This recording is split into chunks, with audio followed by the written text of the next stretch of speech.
one of the things that we need to think about is how we credit innovation to developing country manufacturers that can make massive quantities of a vaccine. As we're planning the development of a global health vaccine, we actually have to be thinking about how are we going to use it, who's going to fund it, who's going to do the proof of concept. The high-income country and low-income country markets can be considered separate.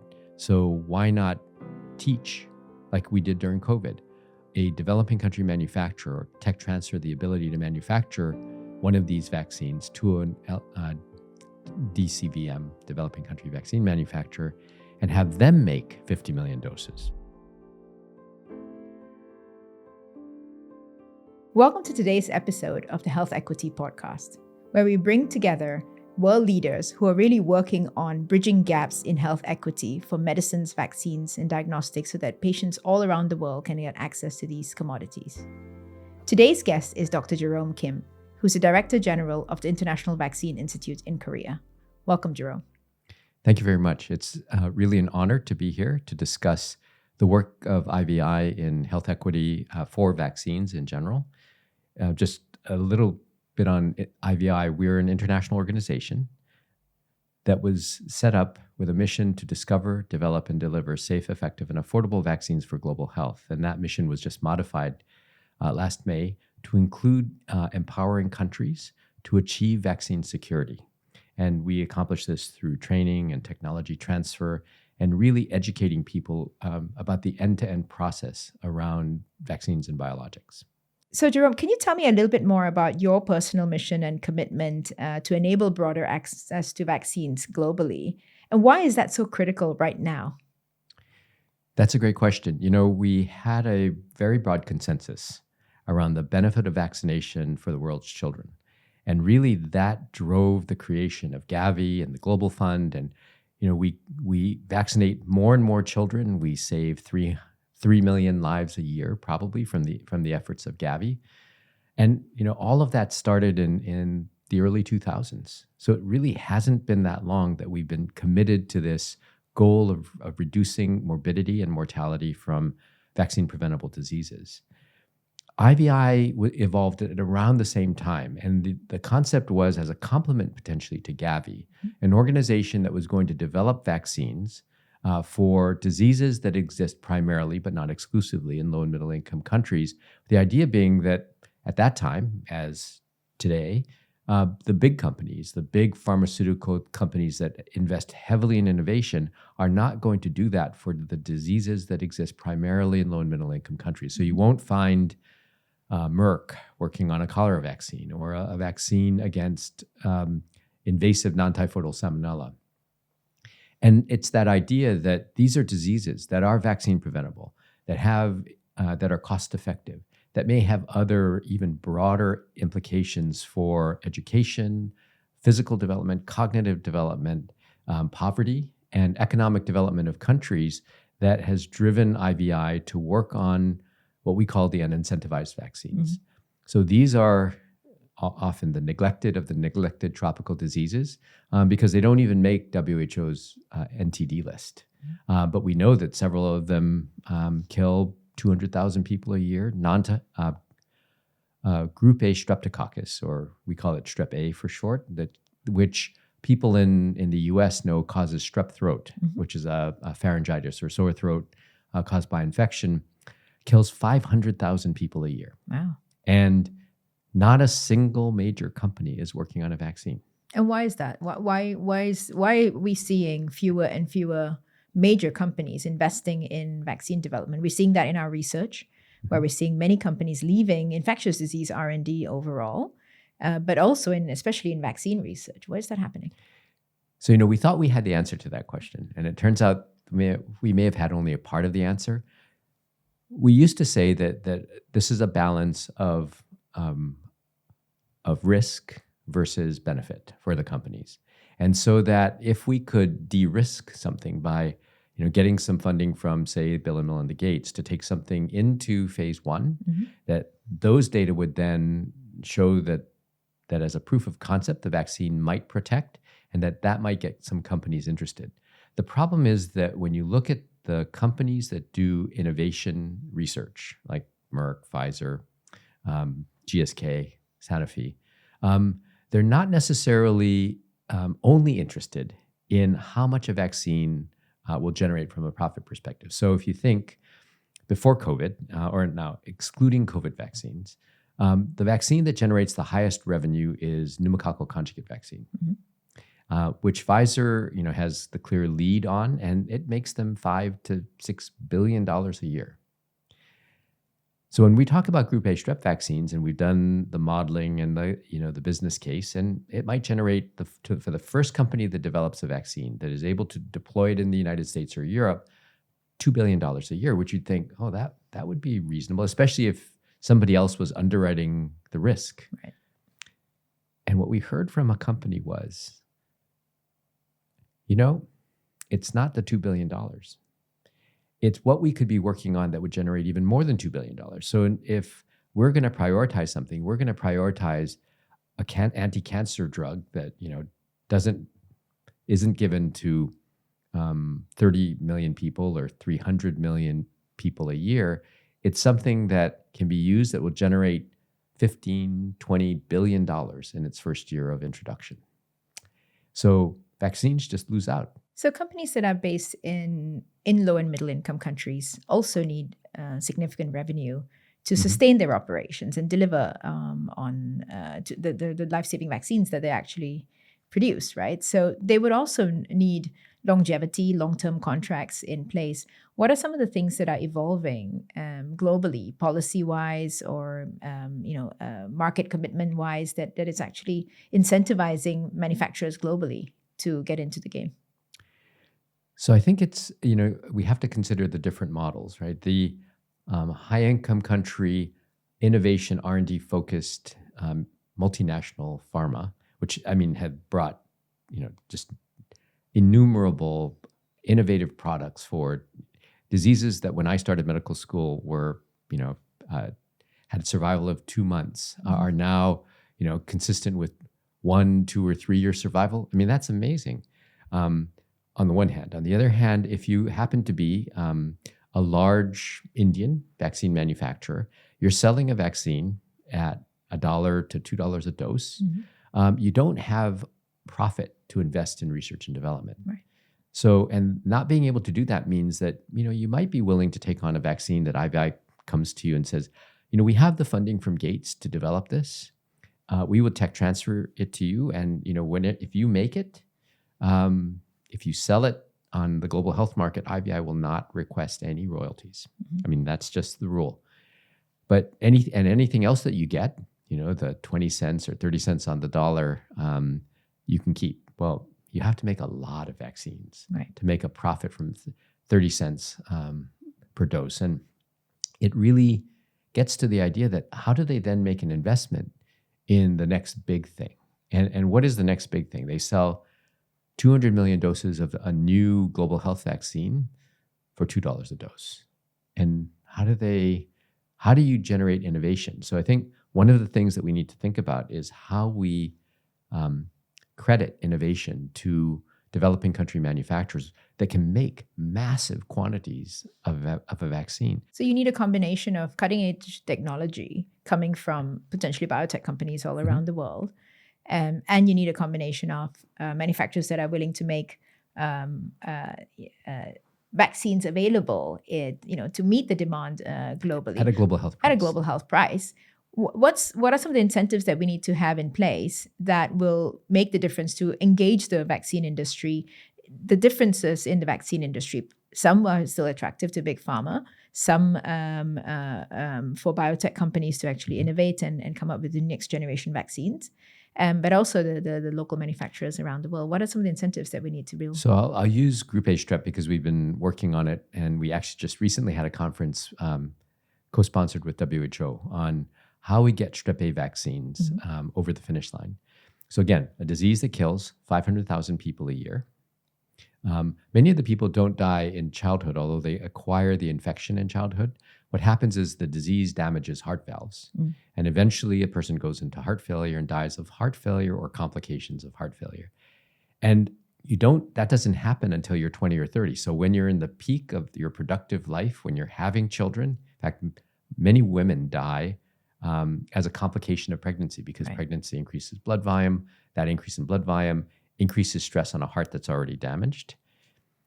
So we have vaccines.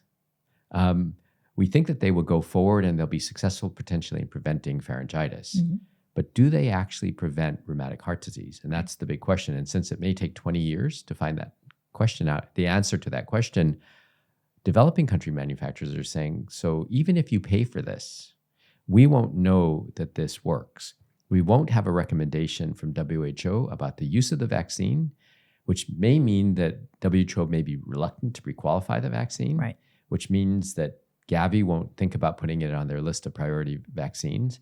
And so why exactly are we going to be testing a vaccine that doesn't have a market? Right. That doesn't have someone saying, and we'll buy it, and or countries saying that, and we'll use it.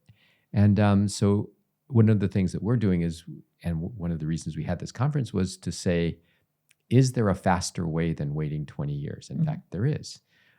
It's 2 years or 3 years.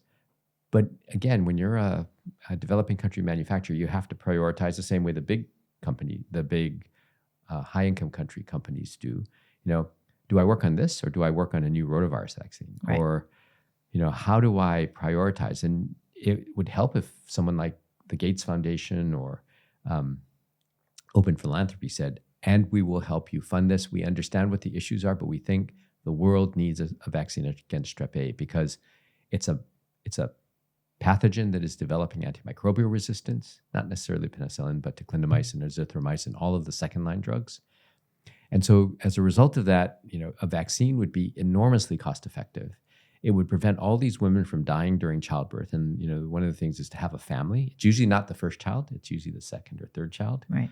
So it leaves behind a legacy of families that are now, without a mother. And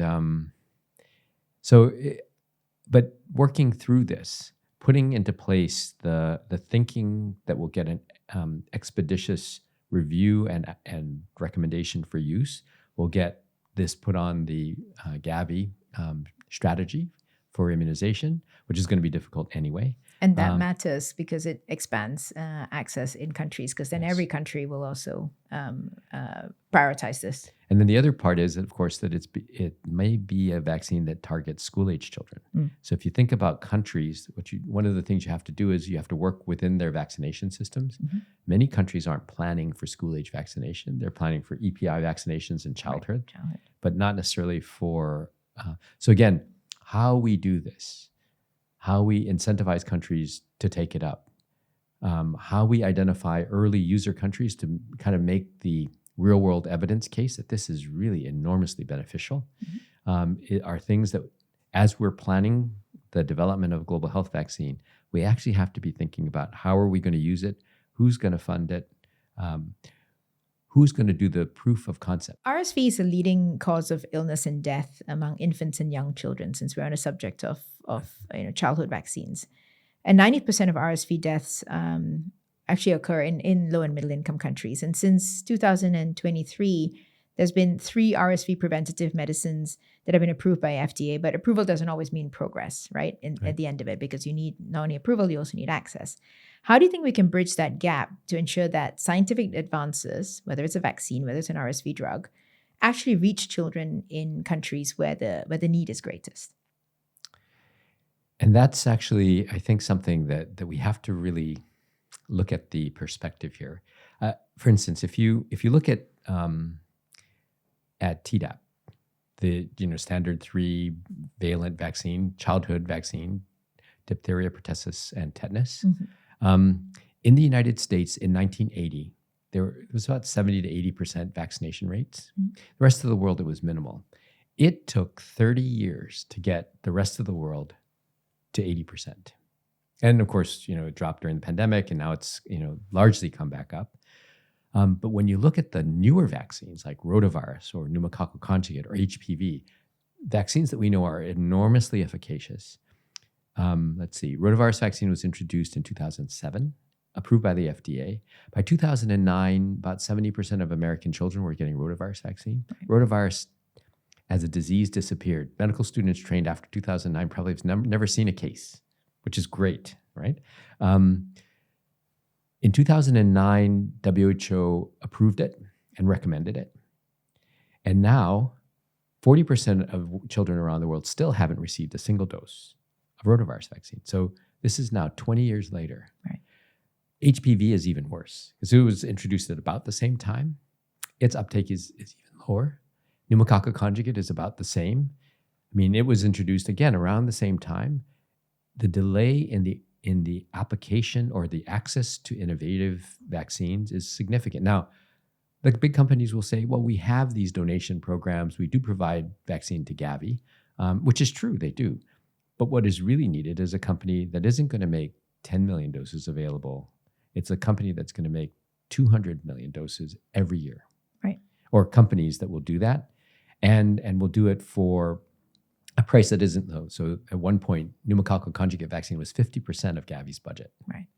So even with the remarkable reductions, which are amazing, and we have to thank the companies for that, there just isn't enough vaccine, and it's still too expensive to incorporate in a meaningful way into different countries' budgets. So what you really need is we really need to figure out a way, and I think the companies realize this, right? They're not making $5 billion on the 20 million doses that they provide to low and middle income countries. The high-income country and low-income country markets can be considered separate. So why not teach, like we did during COVID, a developing country manufacturer, tech transfer the ability to manufacture one of these vaccines to a DCVM, developing country vaccine manufacturer, and have them make 50 million doses. Right. And you'll hear the argument might be, well, if our reputation is involved in this, we have to have a lot more control. Or, well, what if they happen to take the technology and then change it slightly, but then start to market it? And if they get an FDA approval, then we'll have a competitor. Right. So at the end, you need to find a way to bridge biotech innovation and the involvement of vaccine manufacturers based in the countries. Mm-hmm. Get early approval from WHO so that this is actually in the priority list for all the countries to start procuring vaccines and getting their guidelines in place. So and getting them to manufacture enough or transfer the ability to manufacture to a company that can manufacture enough for the rest of the world. I mean, and the ironic thing is that the countries in Asia, many of them middle or upper middle income, have some of the lowest vaccination rates with these, we call them premium vaccines, HPV, Rota, and pneumococcal conjugate. Why? Because their EPI programs, which vaccinate 95% of the children, they're wonderful programs. They can't afford to pay $10 a dose or $20 a dose for these premium vaccines, so they don't incorporate them into the vaccination. So affordability to get these, as you call it, premium vaccines, and also the next generation vaccines that are coming forward is going to be a major issue. In the geopolitical climate that we are facing today too. Right? And some of the countries now, thank goodness for, well, not thank goodness for COVID, but as a result of COVID, a lot of the countries were thinking about how they secure how they become more secure in terms of vaccine supply. So several of them have started doing what we call fill and finish. Mm-hmm. So they will make a deal with a Chinese company that makes pneumococcal conjugate. They will bring it in and they'll do the fill finish in one of the Southeast Asian countries. Mm-hmm. And so they will have access. Now, at some point, probably these countries, now because they have skilled technical workforces, they could probably develop the capability to actually manufacture the drug substance. But that's a separate negotiation. Right. So they're in a lot better position than, say, countries in Africa that don't have the big universities churning out people with biology degrees or biotechnology degrees who can work in an industry like that. But in a sense, Thailand, Malaysia, Indonesia, Singapore are capable of supporting this kind of effort and are interested in doing it and are starting to do that now. So as a result of COVID, because they realized that that they're only really secure if they have a source of vaccine that they can depend on. So there's probably going to be a lot of I'll repeat that. There's probably going to be a lot of investments that are also coming in from these countries to de-risk the innovation and the manufacturing needed to supply enough vaccines for their populations.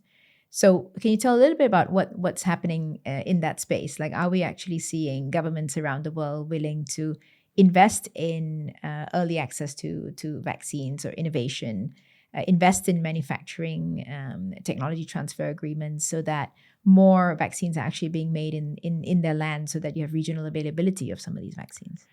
So again, it's going to be a slightly complicated question because different regions are moving forward or start at a different baseline and then are moving forward at different rates. I mean, if you look in Asia, Korea significantly, Korea's history dates back to 2010 during pandemic influenza, when they were notified by the US government that the US could confiscate all the vaccine Korea had purchased from US manufacturers. Right. And so Korea said, well, that doesn't seem fair. I mean, we're 80% dependent on outside sources for our vaccines. How are we? And they started thinking about how to become more independent. So they set a goal of being 80% self-sufficient, from 20% to 80%. And of course, because this is Korea, they wanted to be, ranked in the top 5 for vaccine manufacturing globally.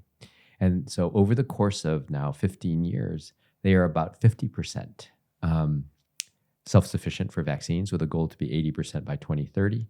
And they provide 11% of the vaccines for Gavi.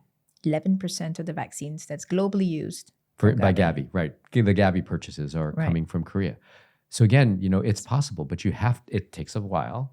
Korea starts, again, from a fairly high baseline, and they have lots of technical capability that they can draw on from universities. But it does take time. And so when you look around the world, if you look in Southeast Asia now, the Philippines, Malaysia, Indonesia, Thailand, countries are really thinking hard about developing their own vaccine security strategies. Actually, ASEAN is interesting because they actually have a vaccine security strategy for ASEAN that uses the capabilities in different countries. I mean, Vietnam already manufactures some vaccines. Indonesia has biopharma. Thailand now has an increasing component of vaccines made by the GPO, the Government Pharmaceutical Office, often in a joint venture with other companies. Then when you look at India, of course, India is one of the major manufacturers of vaccines. But if you look now at Bangladesh and Pakistan, they're trying to develop their own capabilities also. I mean, these are large countries with populations large enough to sustain industry. The problem is then when we transition to Africa, where the entire population of the continent is over 1 billion. So it's enough to sustain manufacturing, but they make only 1% of the vaccines that they use. And when you look around, there's only one vaccine that's made from drug substance in sub-Saharan Africa, and that's the yellow fever vaccine at Institut Pasteur Dakar, which I think the tech transfer for that was in the 1930s. We're doing a tech transfer with Biovac, which is a small South African company, and this will be their first ever drug substance if it's successful. And we just got funding from FCDO and Gates, Wellcome, and Elma Foundation to do the non-inferiority comparison of Biovac's vaccine against the vaccine from U Biologics in Korea. If it's successful, again, the first drug substance made in Africa for 80 years? But it's important because South Africa has enormous capabilities. I mean, they have strong universities, they have good research capability. But then now when we go to Rwanda or to Kenya or to Nigeria, what's going on? And in fact, a lot of the countries said they wanted to do manufacturing during COVID. But you are seeing some countries pull ahead. Right. Nigeria has funding, is moving forward on plans, in a greenfield to start a major manufacturing effort. Kenya has Kenya Biovacs. Rwanda has BioNTech, and then also now a small company as well. So as you're looking around Africa, Ghana actually decided not to do its own government-sponsored one, but to use private industry to do it. So there are 2 companies that are now doing fill and finish that were originally drug companies. So it's a field that's actually rapidly moving. It is changing, yes. I mean, in our research, we've actually seen over the years that there have been a number of tech transfer agreements and capacity building relationships between Japanese companies and Indonesian manufacturers, Vietnamese manufacturers, some of the multinational companies were working historically with some of the DCVMN manufacturers all around the world in co-development of adapting existing vaccines so they're more useful for populations around the world. And over the last years, that has declined quite significantly, right? There's been less and less efforts, but more and more efforts are really being done at the local level, as you mentioned, in Africa, in Asia, in ASEAN region. I think is this a bit of a turning point in terms of who's going to be responsible for innovation and access? And can we sustain that long term? What's an ideal model that you think that we can get to in, let's say, 10 years from now? It may be more than 10 years, but Yep. I think the countries that start at a higher baseline are farther ahead and actually more likely to hit their target initially. Mm-hmm. Countries, for instance, African countries, which didn't accept, with the exception maybe of South Africa and Senegal and Egypt, which are the three major manufacturers, are starting from essentially from a very low baseline. So they'll have to build capabilities. And I think that it's not one of the fallacies, but it's one of the thoughts that during the pandemic, Africa needs to have vaccine manufacturing. So European funders, European governments, other funders said, we're going to support vaccine manufacturing in Africa. Well, it's not just building the factory. I mean, Korea could succeed to get to where it was because it had the other elements in the ecosystem. They could do research and development. They could transition things from universities into companies. They have venture capital and other ways to get funding for innovation. They could identify the targets and then begin to work on them. They already had thought out, because of course these are companies, the markets and who's going to buy this and how much revenue will they generate. Right. So coming from that background, it's a little bit easier. When you're looking at, say you're an African country thinking about developing manufacturing, so building the factory may be the easiest thing. Right. Because you're contracting the factory, the design, you're bringing equipment in from, say, China. How do you train people to work in that factory? How do you have people on the outside, universities, generating people who are qualified in biotechnology or the kinds of skill sets that you need in order to do manufacturing? Do you have a regulatory piece in place? If you manufacture the vaccine, will someone purchase it? In fact, there is a way. Gavi had something called AVMA with the African Union, and they agreed to pay more for doses manufactured, and they would prioritize vaccines manufactured in Africa. Right. But how much more? I mean, if Bharat can make rotavirus vaccine for $1.10 a dose, do you want an African company to compete against Bharat and sell it for $1.27 a dose? I mean, is that fair? Is it fair to a brand new African company to have to compete head to head against, one of the world's most efficient large-scale manufacturers?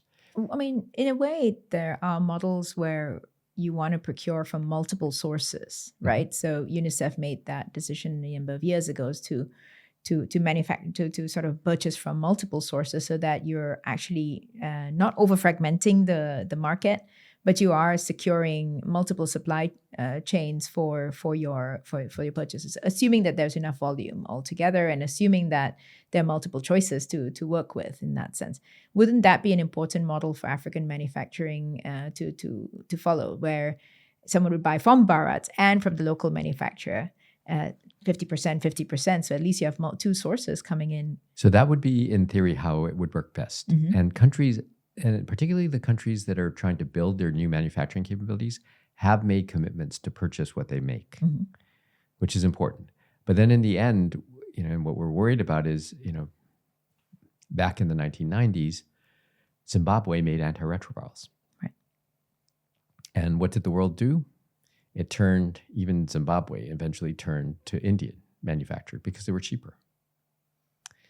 And if vaccines are only considered a commodity and not something that's necessary for regional security, then price-driven purchases are probably going to eliminate more expensive manufacturing.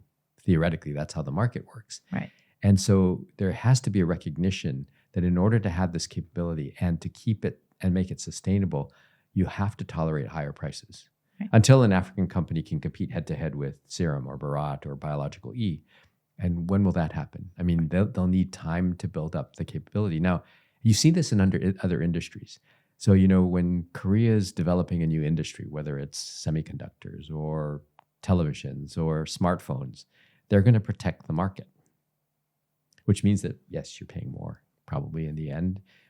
And probably protect the market is not the right word, because of course that gets into all the International Trade Organization, WTO things. But it's this idea that there are ways to help to develop skill sets and manufacturing capability that countries have used throughout time. And there's, I think his name is Professor Zhang. He works now at the London School of Economics, has really looked at the way high-income countries protected their markets, whether they were developing products, and how the successful countries that transition from low income to upper middle and high-income countries also use these clever ways to support local manufacturing and industry and make them efficient and competitive.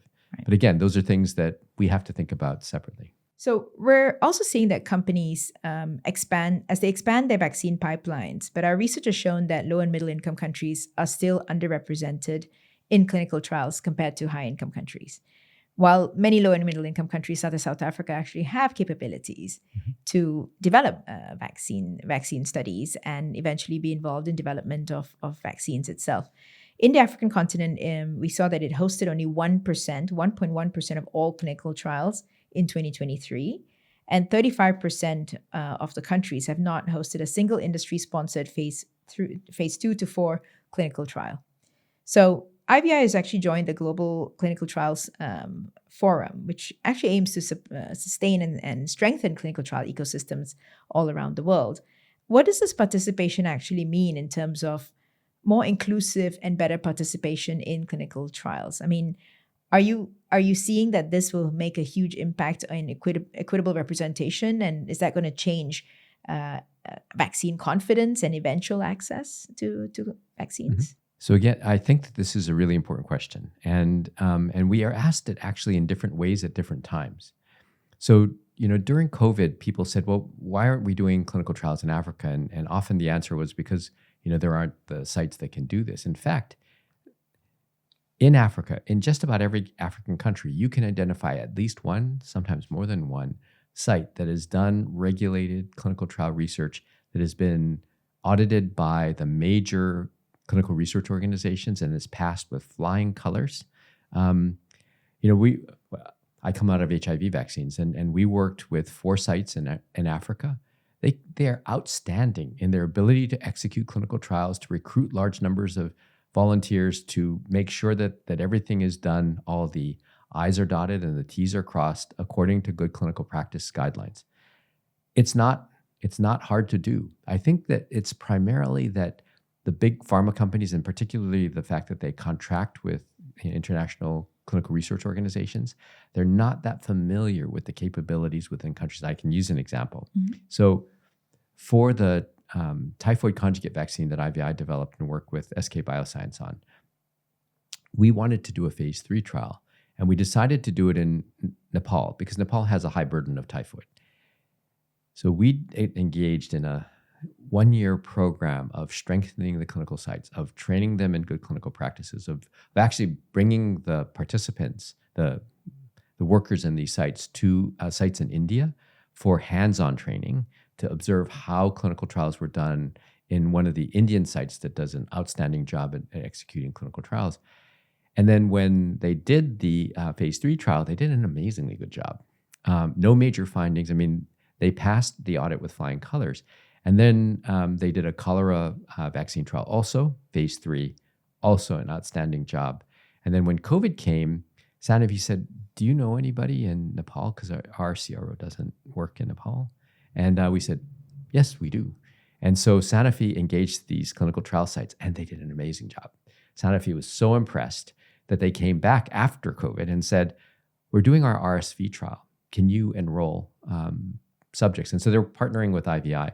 In Nepal, you can't do under phase 3 yet. I mean, because the government doesn't reckon that the sites are capable of doing the phase 1 and phase 2 because those involve a little more risk. So these sites got engaged in the Sanofi RSV trial, and They enrolled amazingly quickly. They've been doing a good job. Sanofi gave them additional volunteers because they were enrolling faster than the other sites. So it's possible. It's just that the CROs didn't have experience working in Nepal. Yet the networks are very large. So we could be utilizing the developing country vaccine manufacturing network, the research networks Yes. in a more appropriate way so that we're actually accelerating vaccine innovation and access. And then I think that increasingly the regulators, and I think this is an important part, the regulators are asking that the companies test their products in more diverse populations. And it's not only vaccines, it's drugs as well. In Asian populations, certain types of drugs have significant side effects. And actually I think Hawaii launched a lawsuit against a major pharmaceutical manufacturer because it hadn't adequately tested this drug in Asian populations, resulting in worse outcomes in people who are in Hawaii and happen to be Asian. So, increasingly this drive, and regulators have the capacity to do this. They can say, you need to include people from all over the world, from the global south, because we want to see how this medication or vaccine works in other populations. And that may significantly drive, it may actually push some of these big global pharma companies to work in low and middle income countries, which is a good thing. At the same time, the US NIH, USAID, other funding agents, the Wellcome Trust have built these large networks. And the thing is, how can we leverage capacity then to train other sites within the region? So, take the Wellcome Trust site in Malawi. Can it train other sites to do this? We were starting a clinical trial in Madagascar for schistosomiasis. And the Center for Vaccine Development site, which is a University of Maryland collaboration in Mali, went to the Democratic Republic of Congo to train the Madagascar clinical sites and how to do clinical trials. That makes a huge difference in really qualifying the sites and expanding it, right? But it's a South-South collaboration and technical support. And Ghana's FDA supported Madagascar's FDA.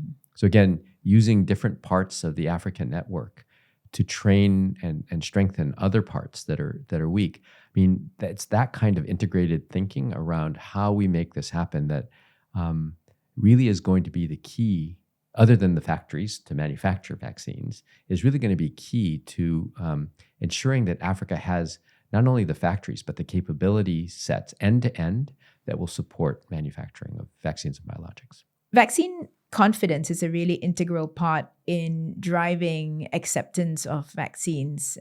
Mothers need to allow their children to be vaccinated, and communities need to accept that a vaccine developed in one part of the world is actually beneficial for their communities and their part of the world. Yet we've seen a rise in hesitancy in vaccines and increases in measles outbreaks and other outbreaks all around the world itself. This is also going to be important for leveraging investments of the future, because we need much more investments in order to de-risk and sustain vaccine innovation and access globally. How can we rebuild vaccine confidence and trust? What's the role specifically of the industry in helping to build that vaccine and trust from your point of view? So industry has a difficult job because, of course, when they start talking about it, people who are already tending to disbelieve are going to say, of course, they're saying it's safe because they're making money on us with these unsafe vaccines, which is completely incorrect. Vaccines are tested and regulated by, in the high-income country, vaccine manufacturers in particular, by stringent regulatory authorities. So authorities that WHO now considers ML4.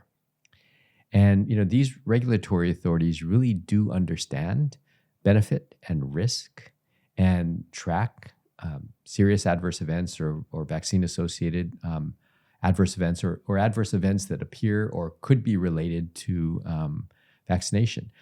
And again, I think you have to recognize that even when we do a trial, as many of the COVID trials were 30,000 people, when a side effect occurs in 1 in 45,000 or 1 in 100,000, we aren't going to see that until the vaccines are rolled out. So in addition to stringent regulatory authorities, we need to have pharmacovigilance systems that are able to identify and track relatively low frequency but significant side effects of vaccination.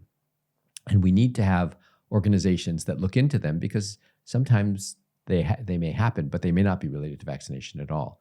So you have to compare, Guillain-Barré in the general population versus in a vaccinated population. And again, you're dealing with very small numbers. So companies have a difficult time because they're viewed as being conflicted. In which case, the place to go would be either governments or universities that do research in vaccines. The problem is that neither governments nor universities are particularly good at talking to patients. And in the end, it's a decision on the part of a mother or an elderly person to receive a vaccine. And we just need to, I'm talking about healthcare providers, need to be better about how we communicate with people who may be reluctant to receive vaccines, who don't have confidence that a vaccine is safe or efficacious, or don't really understand why now for the first time in their adult lives they're being asked to take influenza vaccine or COVID vaccine. Vaccines are for babies. So we have to change the narrative a bit.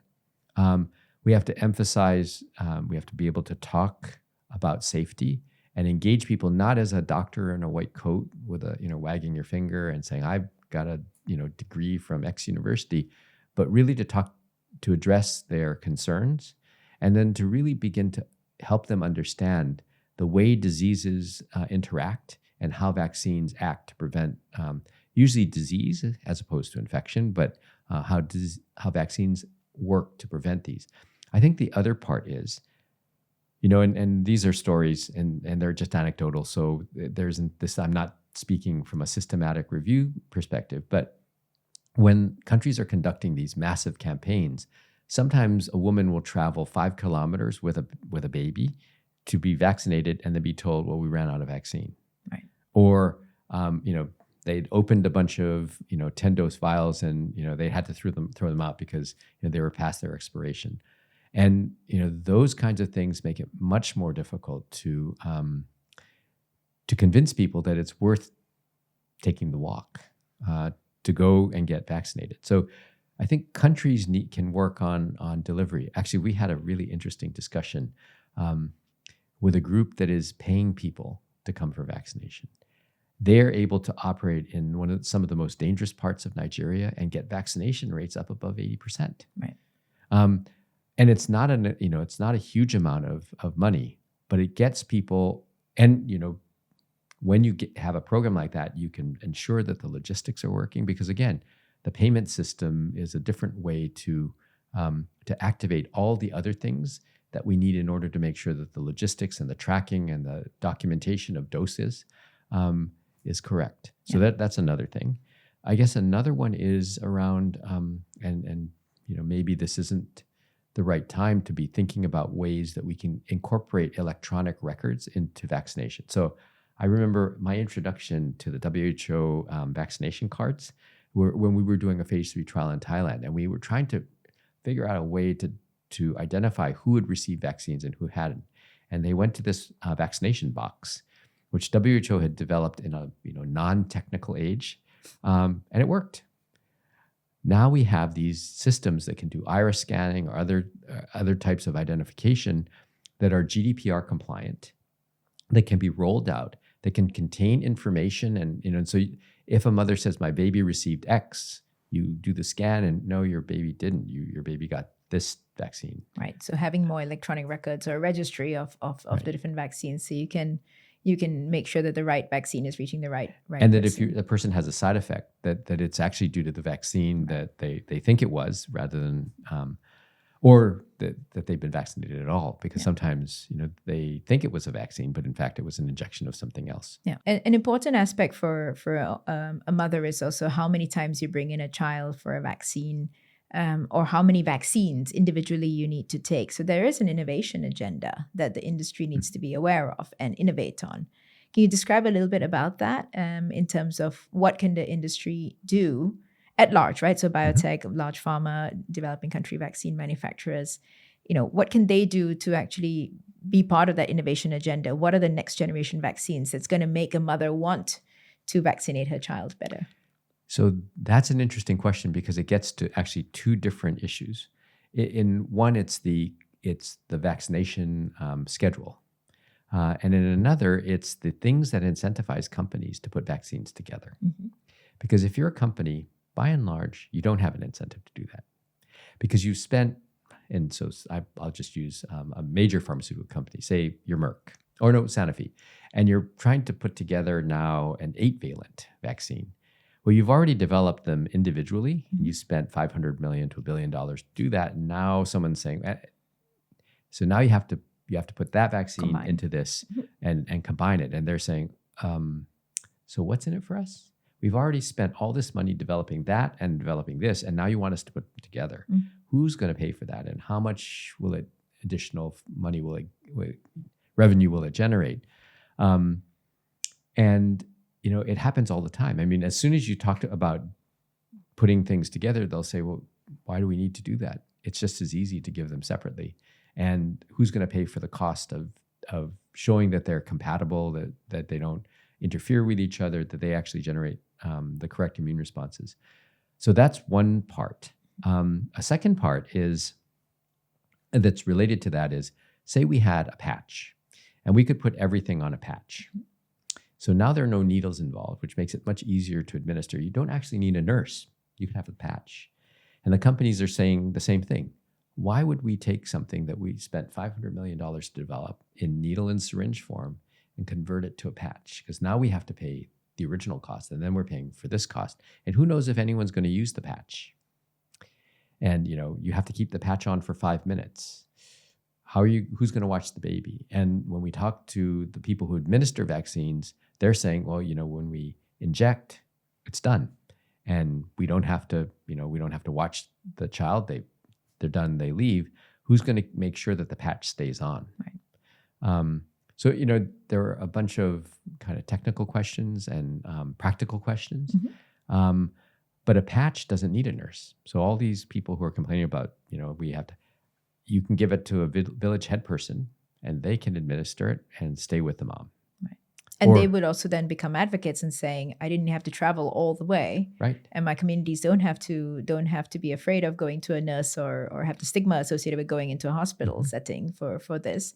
You can actually just have this in your home. Patches are heat stable mm-hmm. in general. And, so again, they have all these logistical and implementation time savers, mm-hmm. but they're a new technology, and you have to convince ministries of health that this is better than the old form. Now, for certain diseases like measles, where you want significant levels of vaccination in the community, and you have problems reaching, because of the availability of people to vaccinate, this becomes a great mechanism. For standard pentavalent, why would you give up the one single shot administration? And again, I think this is going to be a cost economics argument. There's going to be a lot of practical evidence that needs to be generated around, can you actually do it and keep the patch on for 5 minutes in a setting where kids are running around a vaccination clinic. So again, really important though, because this is an innovation that could really significantly change the way we look at vaccination. Yeah. So looking ahead, what areas of vaccine innovation do you believe hold the most promise for improving access and saving lives in low and middle income countries? And how can coalition-based organizations like IVI help embed access, equitable access throughout development and delivery? So I think at several levels. First, there are the vaccines that for diseases that are high burden in low and middle income countries that we can't seem to get companies to work on. Mm-hmm. So getting the funding to do that. At the same time, we need to work on the use case for them, because are you going to manufacture a vaccine for non-typhoidal salmonella, which is a problem in Africa but not in Asia? Well, in a way, that would be an ideal vaccine for an African vaccine manufacturer to make. But could you guarantee that they'd have a market? So there's the question of the vaccine itself. Then who's going to buy it, and who's going to use it, and will a company actually be able to make a profit from it? And then there's the additional question around technology transfer, and are there ways that we can convince high-income companies like, say, Sanofi, to get engaged in early-stage technology transfer of the vaccine to a developing country manufacturer that will make whatever commitments Sanofi wants to make about making sure that the vaccine is made at high quality, and then allow that vaccine to get out more quickly into global health. Because again, making the argument that for you, it's not going to, you're not going to be generating a lot of revenue from the 20 million doses you sell at $1 a dose. You're going to be making money on the 30 million doses you sell at $200 a dose.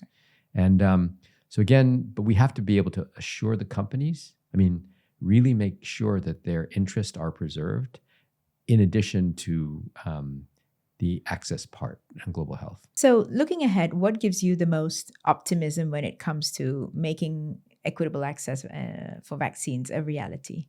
What is the one thing that gives you the most hope? I think it's the fact that right now, there's a movement in countries to insource at least fill and finish, and with a plan to start doing actual drug substance production. And fill finish is one thing, but fill finish is not going to ensure that you have the ability to manufacture a vaccine of your own if another pandemic shuts down global trade and disrupts logistics. So I think that countries are starting to think about it is important. For Korea, it was the same thing. They had to realize they had to have the shock of experiencing, the U.S. telling them that this is not your vaccine, even though you paid for it. We can take it. And then they started to think and work on their own and develop the plan. We know that it's going to take a while, but it's a step that countries or regions need to take together. I think the second thing that's encouraging is as we've been trying to develop this new effort to build an ecosystem for vaccines in Africa, groups have stepped up. Countries have stepped up. So, when USAID collapsed and, the US withdrew from Gavi and WHO, countries in Africa, leaders in Africa were saying, this is our opportunity. We should never have let a single organization or country dominate global health and global health funding in this way. So the shock that we're experiencing now is a shock that wakes us up. And we need to show leadership, political leadership, and maybe scientific leadership. Maybe African-led vaccine research and development is something that's important. And then it can't just be a factory. It has to be the entire ecosystem. We have to train the generation of people who will work in the factories, who can do vaccine research discover new antigens, work with the mRNA manufacturing capability at Afrigen to make a non-GMP product to test in an African animal laboratory, and have the samples analyzed in a different cellular or humoral laboratory based in Africa. Data from clinical trials needs to go to a data management center at an African university that has a graduate training program in biostatistics and bioinformatics. All of these steps, and we think, and we're getting a lot of interest from funders in this very idea, so that the idea that we can strengthen an ecosystem from the inside and really have regional efforts led by countries around this, I think is something that I feel makes me feel more hopeful that, maybe not next year or the year after, but over the course of a few years, we will start to see the development of an African science base to support manufacturing. Right. Thank you, Jerome, for your insights. And pleasure having you here. It's been a real honor to have this discussion with you, and I welcome discussions in the future, particularly as the ecosystem is starting to evolve. It'd be really interesting to get your insights into how new funding mechanisms are going to support innovation in low and middle income countries, how we can move technologies from African laboratories into African manufacturers or and through the process of approval. I think that's going to be really exciting in the future. In today's episode, we've heard from a global leader on how we can solve access to vaccines and improve the lives of people worldwide by innovating the right vaccines for the right conditions all around the world. We've talked about the agility that we need to see, both in terms of regulation, in terms of innovation. We've talked about investment and solidarity, highlighting the need for upfront strategic investments across the entire vaccine ecosystem. We've talked about the public health reality and how vaccine confidence is going to make the difference between lives saved and lives lost in vaccine access. And in the importance of the innovation landscape, however fragmented it is right now, to be incentivized so that we are actually going to be able to have life-saving vaccines available for upcoming threats and save people's lives globally. Thank you for listening to the Health Equity Podcast.